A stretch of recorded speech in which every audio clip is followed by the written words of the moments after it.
Bom dia, quarto ano. Hoje vamos ter uma aula de correção. Vamos começar falando sobre o discurso direto e indireto, a partir da página 15 da apostila.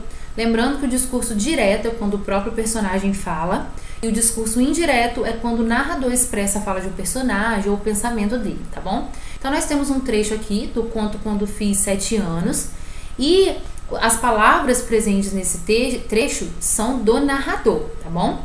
Logo abaixo nós temos o trecho que diz assim: uai, sobrinho, você sumiu lá de casa. Aqui as palavras são de um personagem. Na atividade 2, vocês deveriam marcar as alternativas que apresentam um discurso direto. Então, a primeira apresenta o discurso direto, nós já observamos isso logo quando observamos a frase, né, olhamos para a frase por causa da presença das aspas, né? É um sinal de pontuação que marca uma fala.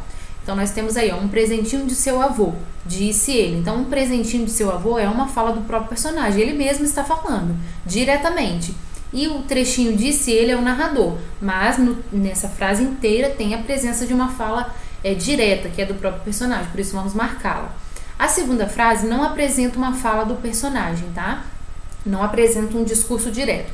Embora, de repente, vocês possam ter dúvidas aí. Eu já não aguentava mais esperar, como se o narrador, como se o personagem estivesse falando.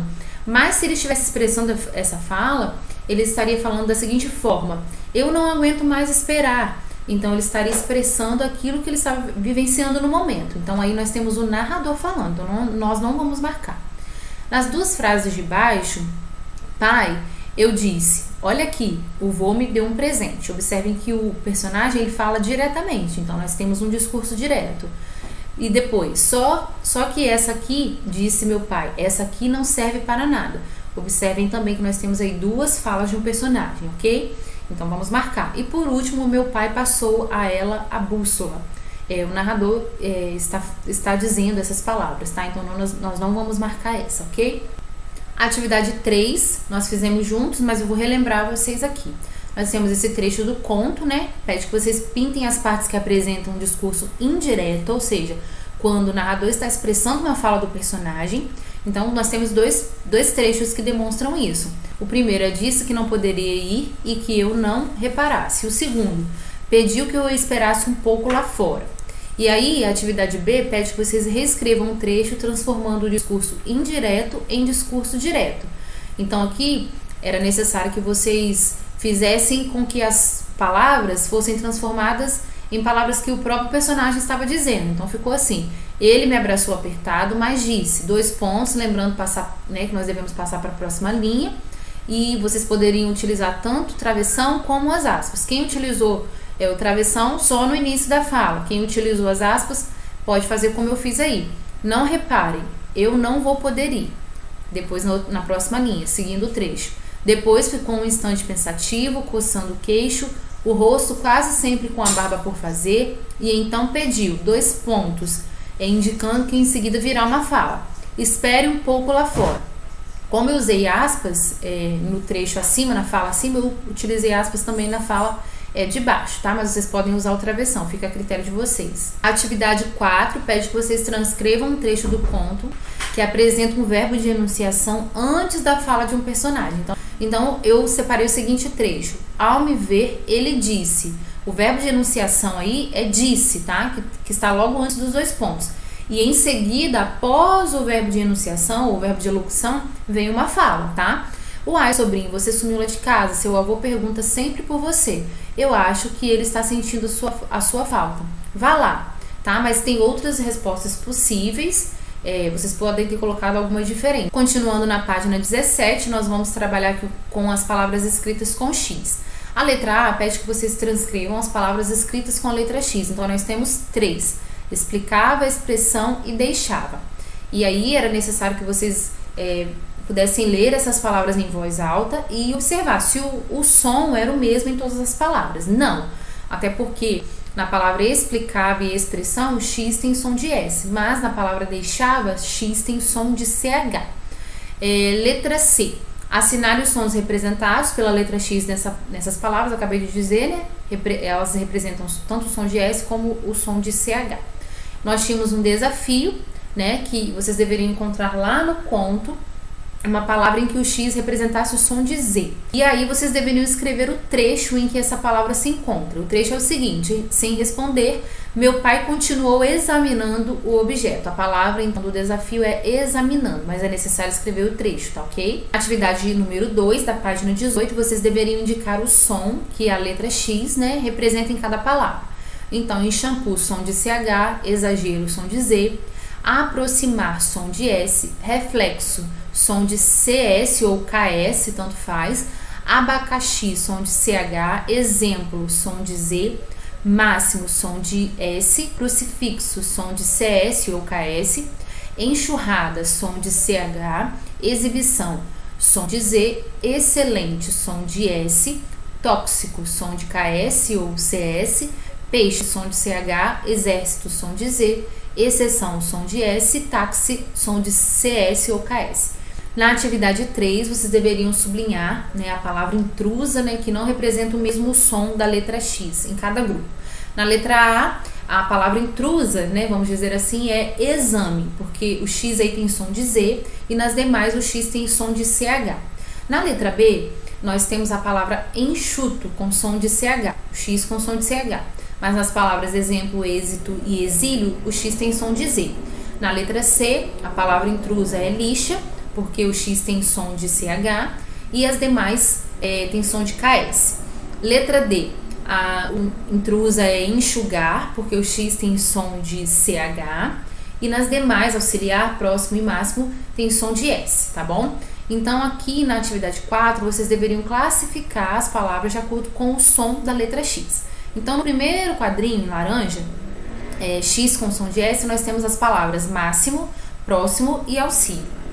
No quadrinho rosa, X com som de CH, mexer, puxar e chale. No quadrinho azul, X com som de CS, fluxo, maxilar e conexão. E no quadrinho verde, X com som de Z, exato, exatamente e êxito. Na página 19, né, vocês deveriam completar as palavras com X ou CH. Então, nós temos afrouxar e puxar com X, chaveiro com CH, faxina com X, acolchoado e flecha com CH, chinelo, churrasco e ponche com CH, abaixo e xícara com X, vexame e queixar com X, chaminé, chama e chafariz com CH, eixo com X, encharcado com CH, enxurrada e mexa com X, cochilar e capricho com CH. Vamos continuar a correção aqui na página 6 do CA, fazendo essa pequena interpretação, né, do trecho do livro que vocês leram. Carta errante, avó atrapalhada, menina aniversariante. Então a pergunta 2 faz o questionamento, né, de qual era a profissão de Pedro Boné. Ele era um carteiro. Depois pergunta o que ele precisava fazer na atividade 3. E como vocês perceberam, ele precisava entregar uma carta para Luciana. Depois pergunta quem Pedro Boné encontrou no prédio. Ele encontrou tanto a remetente, que era a avó, a remetente da carta, que era a avó, quanto a destinatária da carta, que era a neta Luciana. Na página 7, nós continuamos a correção também com o assunto discurso direto e indireto. Nós temos um trecho, né, do texto do início do CA. E aí a letra A pergunta de quem é a fala no trecho apresentado. Como vocês observaram, a fala é da avó de Luciana. O trecho apresenta um discurso direto, tá? Onde a própria personagem fala. Na atividade 6, nós temos duas frases. A primeira, ela é apresentada com um discurso indireto, ok? Embora nós observamos aí que ela tem as aspas, né? A presença das aspas. Mas quando nós lemos o trecho, nós percebemos que ele é um trecho dito por um narrador, ok? Não pelo personagem. E a segunda frase é um discurso direto, onde o próprio personagem fala. Então, uma coisa muito interessante de vocês observarem é que no discurso direto, nós vamos utilizar naturalmente ou uma travessão ou as aspas, mas as aspas elas também não são indicadas somente para indicar fala, elas não são utilizadas somente para isso, às vezes é para destacar um trecho. Então é muito importante que a gente faça a leitura para entender se realmente o trecho faz parte de uma fala do narrador ou faz parte da fala do personagem, tá bom? Então, na número 7, continuando, pede que vocês reescrevam as frases, transformando-as em discurso indireto. Então, nós temos aqui discursos diretos, onde o próprio personagem fala e nós devemos fazer a transformação.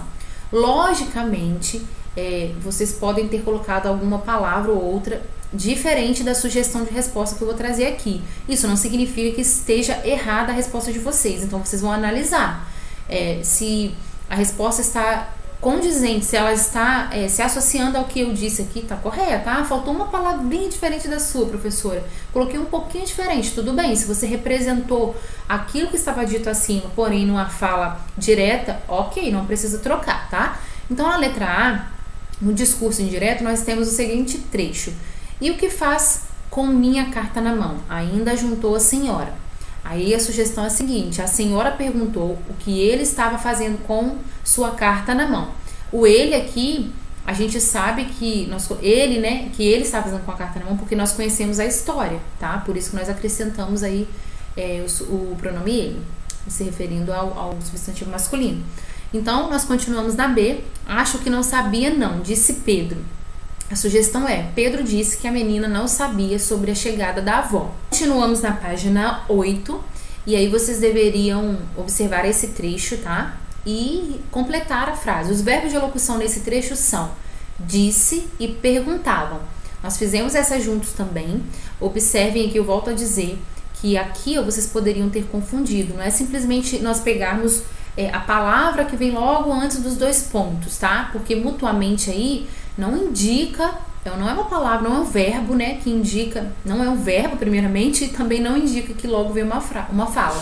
Mas perguntavam é um verbo e é um verbo de elocução ou de enunciação, porque logo indica que vem uma fala. E aqui nós temos também o verbo de elocução disse, né, que ele não está antes da fala, mas que vem após a fala, tá bom?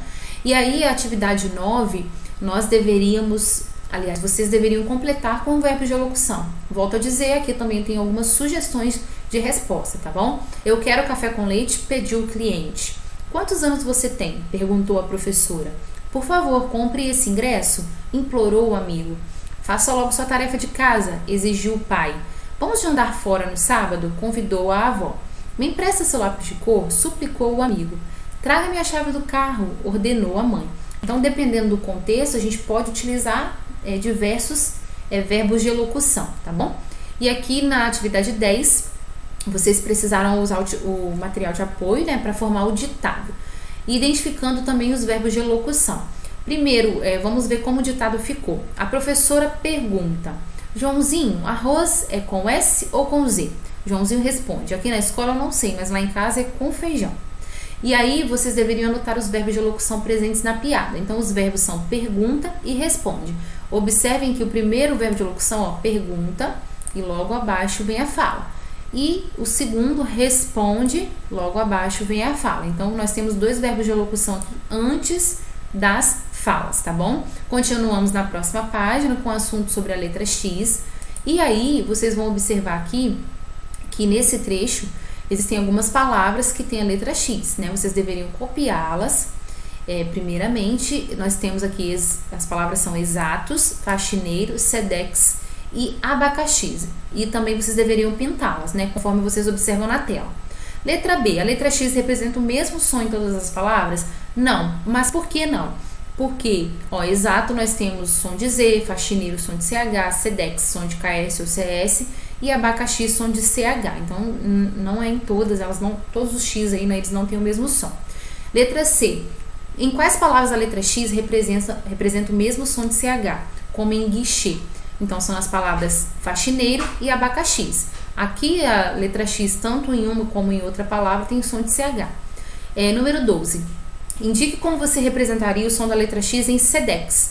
E aqui vocês poderiam responder, né? Pode ser representado como CS ou KS, como eu havia dito já anteriormente. Aqui vocês precisavam completar a tabela de acordo com o som representado, né, por cada palavra. Por exemplo, na palavra exato, o X representa som de Z. Na palavra abacaxi, o X representa som de CH. E na palavra sedex, som de KS ou CS. Então, na primeira tabela, nós temos exemplo, exame e exagero. Depois, enxada, xarope e baixo. E por último, táxi, fixo e duplex. ok? Finalizamos então a correção aqui, na página 9 da apostila, tá bom, crianças? Beijão para todo mundo e até a próxima aula.